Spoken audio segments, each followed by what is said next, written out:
A wealthy widower swore he'd never love again, but when a desperate stranger hugged him by mistake, every wall he built came crashing down. The delicate crystal flute slipped from Edward Langley's trembling fingers as he locked eyes with the young woman who'd just mistaken him for someone else. Her cheeks burned with embarrassment, but in that accidental embrace, Edward felt a flicker of something he thought he'd buried with his wife and daughter. Hope. Before we begin, please consider subscribing as your support helps us create more meaningful stories for you. Edward Langley stood in the grand foyer of his opulent home, a place of polished floors, antique furniture, and silent rooms that once overflowed with laughter. He was 70 years old, though he often felt much older. His silver hair was neatly combed back, and he wore a charcoal gray suit tailored to fit his trim frame. On the wall opposite him hung a large portrait of his late wife, Celine, and their daughter, Elizabeth. The light through the stained glass windows gave the painting a soft glow that made the figures almost come alive. Almost. He spent too many hours in the gloom of memory, replaying every tender moment he'd shared with them. The night he proposed to Celine under a moonlit gazebo. The first time he held his daughter, Elizabeth, marveling at her tiny fingers wrapped around his thumb. The day they both slipped away, Celine succumbing to an illness that left the doctors puzzled and Edward heartbroken, and Elizabeth following a few years later to a tragic accident no father should ever have to witness. Now, every echo in the wide, empty halls was a mocking reminder of what he had lost. Yes, he was wealthy. Yes, he had power in business. But there was a hollow place inside him that no check, no corporate takeover, no new philanthropic endeavor could fill. And tonight, he prepared to attend a community fundraiser, partly out of duty, partly to combat the ever-present loneliness. Meanwhile, across town in a cramped apartment, Anna Martinez, an earnest young woman in her late 20s, was sifting through overdue bills. A tear formed in the corner of her eye as she realized the rent was behind, the electricity bill was due, and her husband Victor had just been laid off from his construction job. Their meager savings were nearly gone. The tension at home had never been higher. Arguments sparked over every little thing. Dinners that cost too much, grocery lists that never ended, or the notice from the landlord about possible eviction. She loved Victor deeply, yet their bond was fraying. Tonight, however, she had one reason to hope. She'd heard about a fundraiser at the community center. Anna wasn't particularly drawn to black-tie events, but the whispered possibility of meeting influential people there, perhaps even landing a modest job, gave her a glimmer of optimism. She wouldn't normally crash a posh gathering, but desperation had a way of softening her pride. Their separate worlds were about to collide. That evening, the community center's large banquet hall sparkled under a canopy of chandeliers. Soft, classical music drifted across tables adorned with white linen and silverware that gleamed under the lights. Edward arrived alone, as he always did, ignoring the curious glances and polite nods from acquaintances. He appreciated the elegant setting, but it did little to soothe the ache inside him. He just needed to be seen supporting the cause, some charity for educational programs if he remembered correctly, and then he could retreat back to solitude. Anna, on the other hand, came with nervous determination. She wore an old cocktail dress she had kept since her cousin's wedding, a decade out of style but still serviceable with a bit of careful ironing. Her heart pounded at the sight of so many people. She felt entirely out of place. She clutched her small purse, hoping nobody would notice her trembling hands. She scanned the room, looking for someone, anyone, approachable enough to ask about work opportunities. Perhaps a caterer, maybe an organizer. But the hall was a maze of high society. Men in tailored suits discussing business deals, women in dazzling gowns, and waiters weaving through with trays of champagne flutes. Suddenly, Anna spotted a figure from behind who wore a gray suit strikingly similar to her husband Victor's best jacket. Under the warm light, the hair color even seemed close to Victor's. Overcome by an odd wave of relief and a swirl of confusion, she stepped forward. Her arms reflexively circled the man from behind, hugging him as she whispered, "Victor, thank God you came. I'm so. But when the man turned around, she found herself face to face with a stranger nearly 3 times her age. She jumped back, mortified, cheeks blazing red. Edward froze in place, stunned by the unexpected embrace. His champagne glass slipped from his fingers, shattering on the tile. A hush fell around them as a few onlookers paused. In that split second, Edward saw embarrassment, fear, and a flicker of heartbreak in the young woman's eyes. He couldn't remember the last time someone had hugged him. Oh my gosh, I'm so sorry," Anna stammered. "I thought you were someone else. She didn't know how to explain the swirling emotions that led her to hug a complete stranger. I have to go." Edward gently placed a hand on her shoulder before she could bolt. There was something about her, a delicate vulnerability that reminded him painfully of his own daughter. "It's all right," he murmured. "I'm not hurt, just a little surprised." Her eyes were wide with shame. "I'll pay for the glass," she blurted. He almost laughed at the apology, though the sadness in her voice kept him composed. "Don't worry about it. I have more than enough glasses," Edward replied softly. The staff was already sweeping up the shards, but Edward remained focused on Anna. He sensed desperation behind her flushed cheeks, recognized it in the way she shifted on her feet like she might bolt at any second. "Are you all right?" he asked gently. Anna hesitated, torn between fleeing and trying to salvage the situation. I just... No, I'm sorry. I really am." Then she noticed the curious glances from people around them. All these wealthy strangers were staring at her mistake. She felt smaller than ever. "I should go." Against all logic, Edward found himself wanting to help. "Why don't you step aside for a moment? Collect yourself."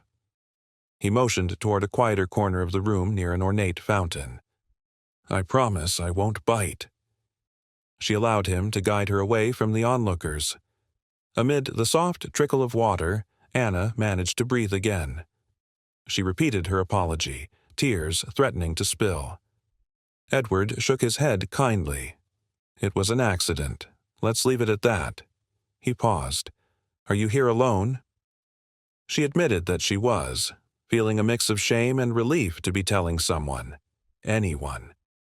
In small bursts of explanation, Anna confessed her dire situation, how her husband had lost his job, how their bills were piling up, how she'd come to the fundraiser hoping to meet someone who might give her a chance. She didn't realize how much she needed to talk until the words tumbled out. When she finally glanced up, she expected pity or, worse, disgust. Instead, she found gentle sympathy in Edward's gaze. "Look," he said, fighting the paternal urge to reach out and comfort her. "I might know someone who's looking for help with administrative tasks. Why don't you call me tomorrow?" He reached for a business card from his pocket, gold embossed with his name, Edward Langley, and a personal number. "We'll see if we can figure something out." Anna's trembling fingers closed around the card, disbelief shining in her eyes. "Thank you," she whispered, not sure if she could trust this stroke of luck. Then, with renewed composure, she slipped away, leaving Edward alone by the fountain, a dull ache stirring in his chest where he'd felt that accidental hug. Later that night, Anna returned to her modest apartment. Victor was sitting on the couch, shoulders slumped in exhaustion. He glanced up, eyes dark with worry. "Where have you been?" he asked, though not accusatory. She could tell he was scared of losing what little stability remained. Anna cautiously explained she had gone to a fundraiser, leaving out the humiliating details at first. She mentioned meeting a wealthy older gentleman, Edward Langley, who might offer her a job. The moment the name rolled off her tongue, Victor's expression shifted. "Edward Langley, I've heard of him. He owns half the real estate in this part of the city. You sure he's not just toying with you?" She shook her head. "He seemed genuine," she replied, but she noticed the flicker of distrust in her husband's eyes. She didn't blame him. Their precarious situation had turned them both wary. "Let's just see. If I call him and get this job, it might help us catch up on the bills." Victor huffed a breath of relief mixed with concern. "All right, but be careful, Anna." He didn't say it outright, but Anna sensed he worried Edward might take advantage of her vulnerability. It didn't help that her accidental hug sounded so bizarre, even to her own ears.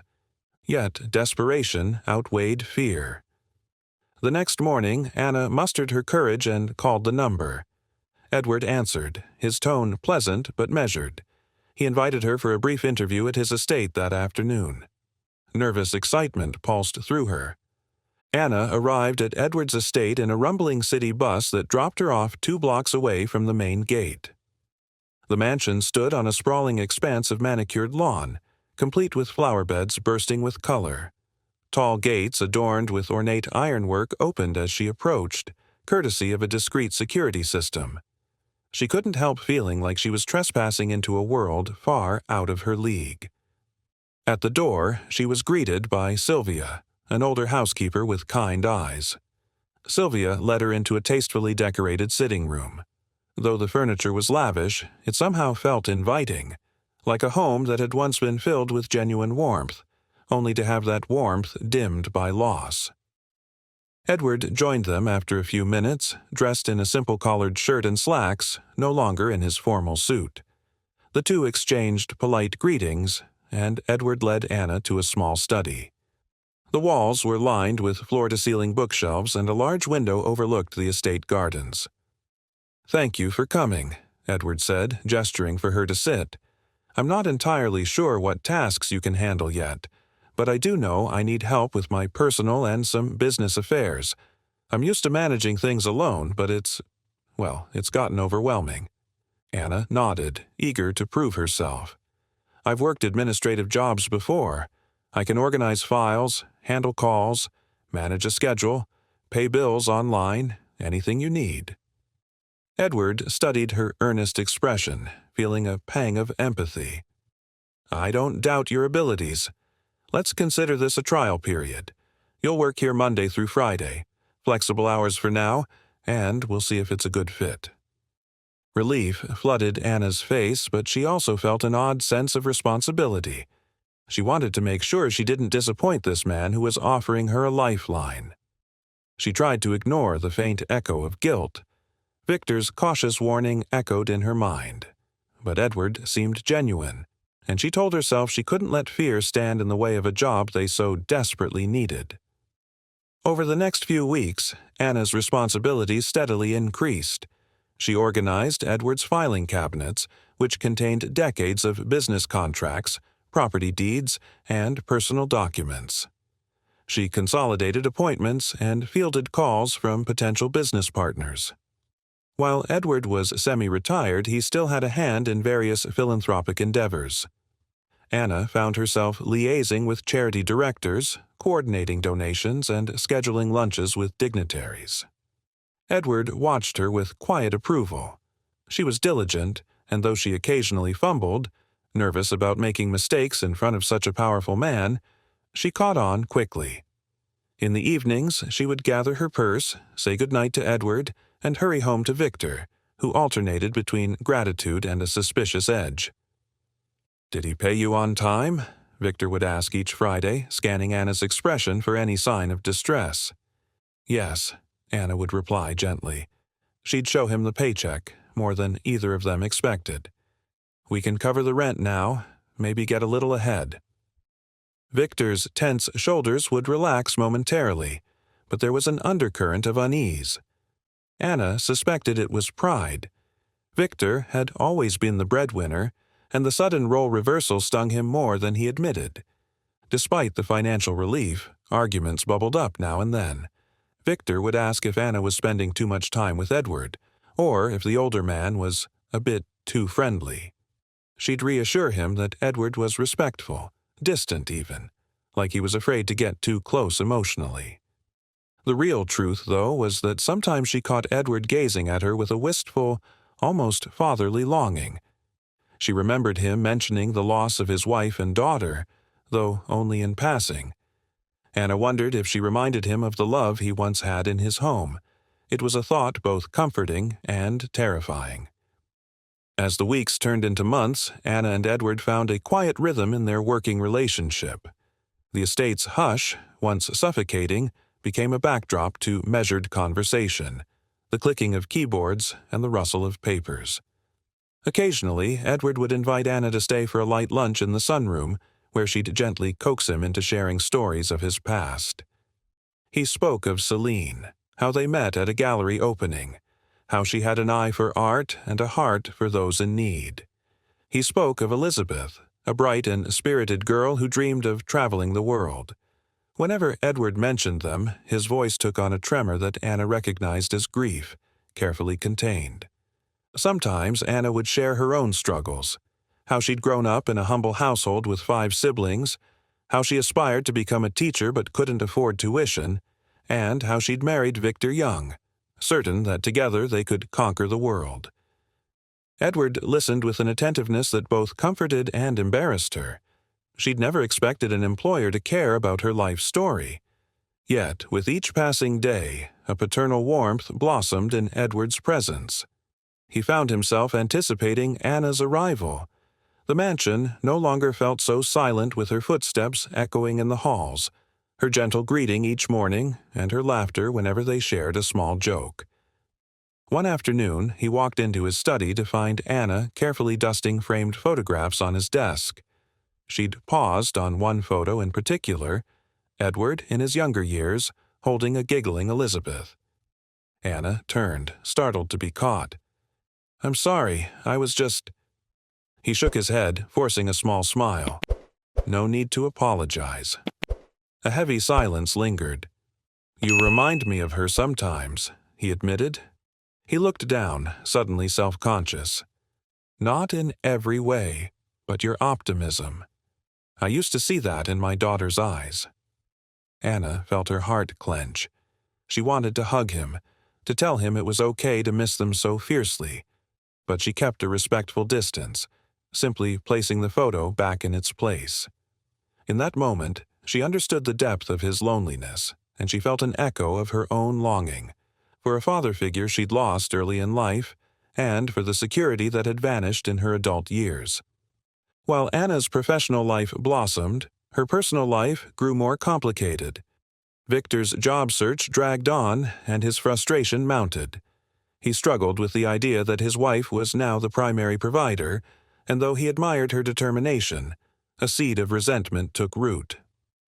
One evening, Anna came home to find Victor sitting at the kitchen table, a half-empty glass of whiskey by his side. "You're late," he said flatly. "I had some extra work," she replied, placing her coat on a chair. "Edward asked me to finalize a donation plan. It's a big sum for the children's hospital." Victor scoffed. "Oh, I'm sure it's a big sum. Must be nice to have that kind of money to throw around." "Victor, that's not fair. He's trying to help people." She paused, noticing the tension in his posture. "Are you upset with me?"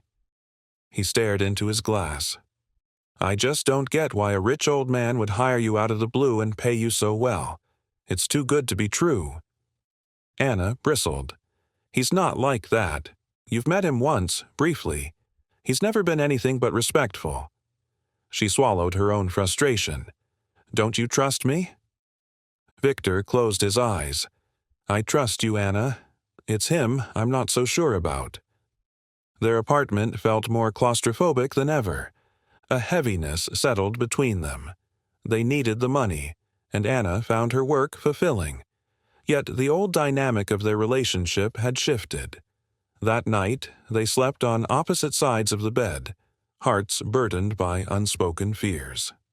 The next few days, Anna noticed how the tension at home bled into her daily routine. She tried to hide it from Edward, burying her worries in tasks and polite conversation. But one quiet afternoon, Edward found her in tears at her desk. He gently placed a hand on her shoulder. "Anna, what's wrong?" She wiped her eyes, feeling embarrassed. "It's just, Victor and I are having some problems. Money problems, communication problems. I don't know." Edward's eyes reflected genuine concern. "You love him, don't you?" "Yes," she said without hesitation. "Of course." He nodded thoughtfully, recalling the many arguments he'd had with Celine over the years, about priorities, about business decisions, about how to balance family time. He remembered the regret he felt when he realized he'd spent too many late nights at the office, missing precious moments. "If there's anything I can do," he began. But Anna quickly shook her head. "You've done enough already, Mr. Langley." Edward paused. "I know what it's like to let pride stand in the way of asking for help. Sometimes you have to set pride aside for the people you love." He spoke the words with a hint of mourning, as if recalling an earlier version of himself who had let pride overshadow what truly mattered. Anna nodded, not entirely ready to accept further assistance, but grateful for his understanding. In the meantime, whispers began circulating among Edward's acquaintances, wealthy socialites who saw Anna as a curiosity. "Who is this young woman working so closely with Edward?" they murmured during luncheon parties. "She came out of nowhere." One evening, Edward attended a small gathering for a charity board he served on. A longtime associate, Harold Prescott, sidled up to him with a knowing smirk. "Heard you've got a new assistant," Harold said, swirling his glass of whiskey. "Must be nice to have some fresh company in that big old house." Edward stiffened. "She's competent and very helpful with my affairs," he answered curtly. Harold chuckled. "I'll bet. Just be careful, old friend. A young, pretty girl. You never know her real intentions." Anger flickered in Edward's eyes. He despised the implication. "Anna is a decent, hard-working woman. Show some respect." With that, he turned away, the conversation souring his mood. Gossip was inevitable among the idle rich, and Edward realized Anna would be the prime target for rumors. The thought infuriated him, yet he wasn't entirely sure how to protect her from their snide assumptions. As Anna's trial period drew to a close, Edward called her into his study. Nervous flutters filled her stomach. Had she done something wrong? He cleared his throat. "Anna, you've been extraordinary. I can't believe how much you've accomplished. Organizing, streamlining, even helping me set up my digital accounts." He managed a warm smile. "I'd like to offer you a permanent position, a better salary, health benefits, everything you'd get at a high-level administrative job downtown, plus the flexibility to work from home some days, if you wish." Anna felt tears brimming. She was overwhelmed by gratitude, and also by the knowledge that this might stoke Victor's worries further. "Mr. Langley, thank you, but—" Edward picked up on her hesitation. "Is it Victor?"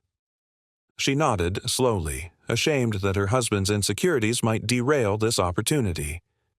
He's proud, and he's uneasy about the arrangement."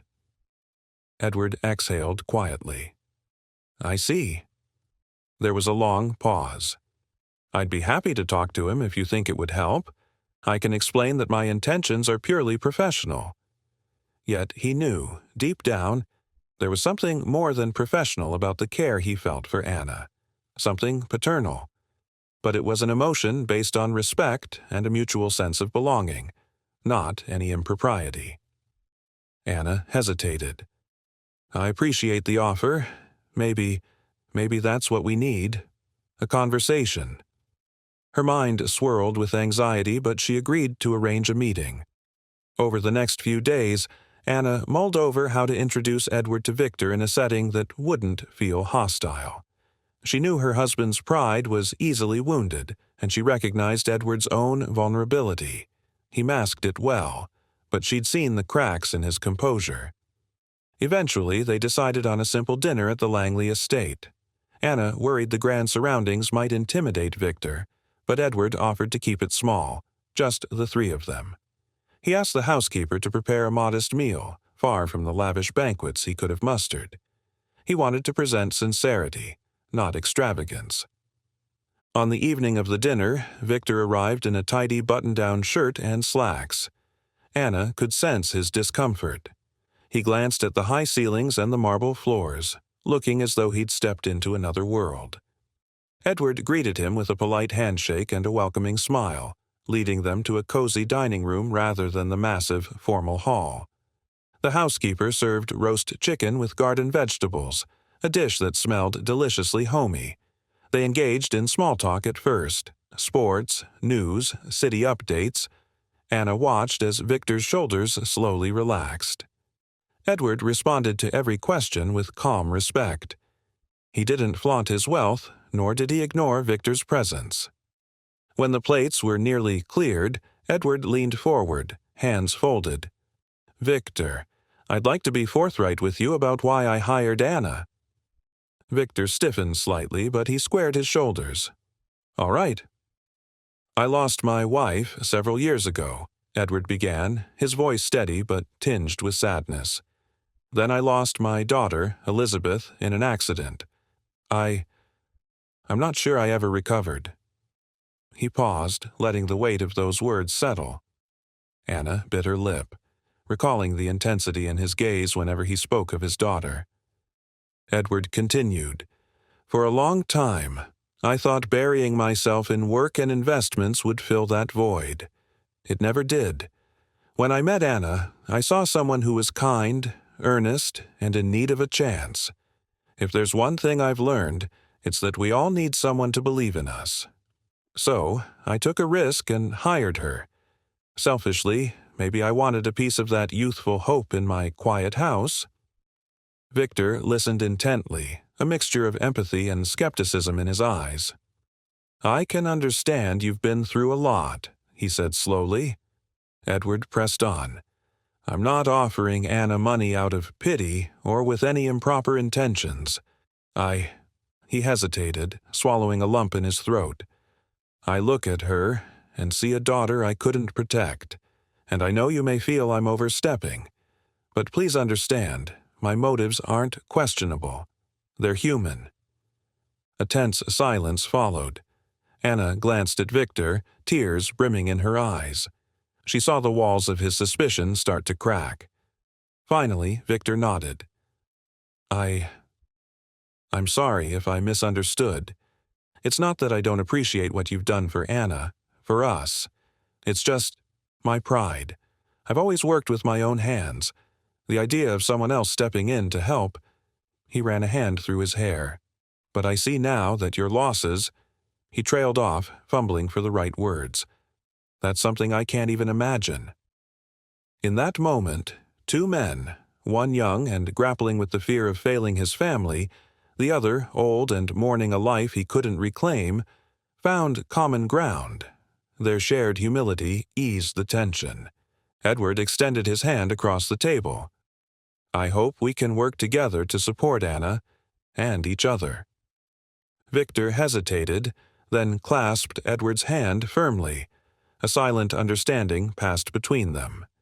Anna exhaled, tears spilling freely down her cheeks, though her smile radiated relief. In the days following the dinner, something shifted. Victor still searched for work, but now he allowed himself to feel gratitude instead of shame. He accepted Edward's assistance in connecting with some of Edward's business contacts. While not immediate, a potential job opportunity emerged at a local construction firm that handled Edward's property maintenance. Anna watched this transformation with cautious optimism. She continued her tasks at the estate, but now she came home to a calmer Victor, who asked about her day with genuine curiosity rather than suspicion. Occasionally, Edward would invite them both for a casual meal. Anna felt a sense of family forming, a strange and unexpected bond that neither she nor Edward had anticipated. One evening, while helping Edward with some old boxes in the attic, Anna stumbled upon a dusty trunk filled with children's toys and letters. Edward, noticing her discovery, gently lifted out a small teddy bear with a ribbon around its neck. He held it as though it were made of delicate glass. "Elizabeth's favorite," he murmured. Anna sank to her knees beside him, tears welling. "You miss her every day, don't you?" His voice quavered. "Every hour," he admitted. She was so full of life. I tried to give her everything, every advantage I never had. But I was also so busy building my empire. Sometimes I think, if I had been there more, if I had spent more time.